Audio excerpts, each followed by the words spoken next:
Okay, let's dive into a question that is absolutely everywhere right now, especially for students and teachers. With these incredibly powerful new AI tools, are we looking at the ultimate cheating machine, or is this the most powerful thinking tool ever invented? I mean, this is the big debate, right? Is asking an AI to write your paper basically the same as just copying it from a friend? Or is it more like using a super advanced calculator for a really tough math problem? Well, it turns out the answer might depend completely on how we decide to use it. So, to figure this out, we're going to look at how one university is getting way ahead of the curve. Because let's be real, the AI is already in the classroom. It's there, whether it's officially invited or not. So, the real challenge isn't about how to ban it, it's about how to harness it. And this isn't some far off future thing, it is happening right now.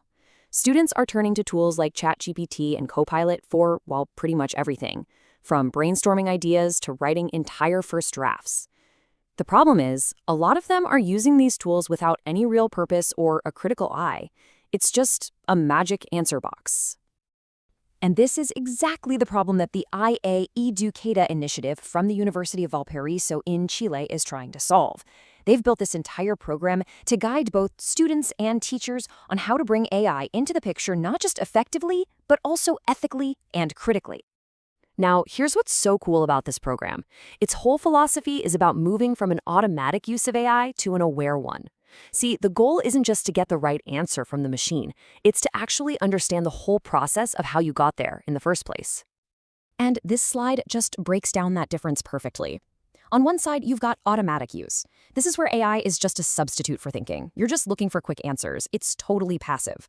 But on the other side, you've got aware use. Here, AI becomes a tool for learning, something that helps you deepen your own understanding because you're using it consciously and you're reflecting on what it gives you. That's the game changer. Okay, so that's the theory. It sounds great, but what does it actually look like when you put it into practice? Well, let's check out this amazing example from a university virology course to see how this whole aware approach actually plays out.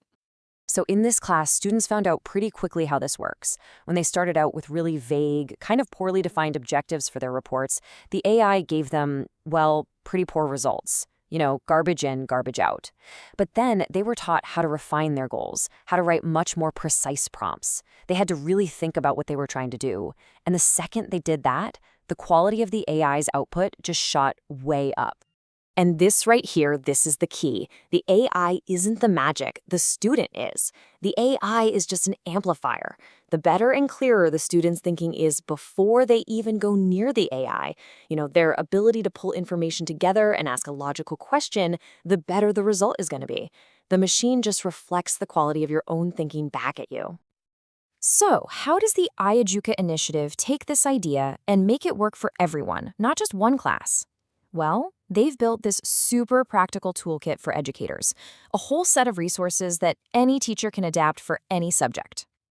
And when you look inside this toolkit, you find some incredibly useful stuff. There are guides that show teachers how to build their own custom GPTs, ones that are tailored to their specific course content. There's training on using AI as a personal assistant, which is huge.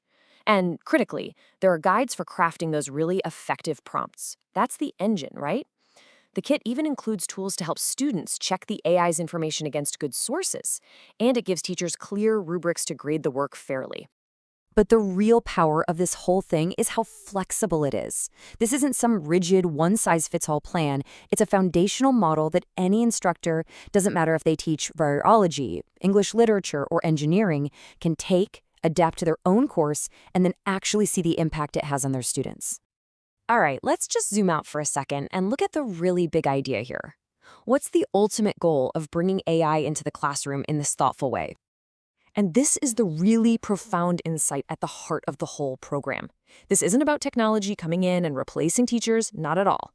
It's about using technology to make both students and teachers more aware of the learning process itself. How we ask questions, how we build arguments, and how we develop those deep thinking skills. So we'll leave you with this final thought. We started by asking if AI was a cheating machine or a thinking tool. But maybe that's not even the right question. What if AI's greatest skill, its most important job in education, isn't giving us answers at all, but forcing us to ask better questions, and in doing so, actually teaching us how to become better thinkers ourselves?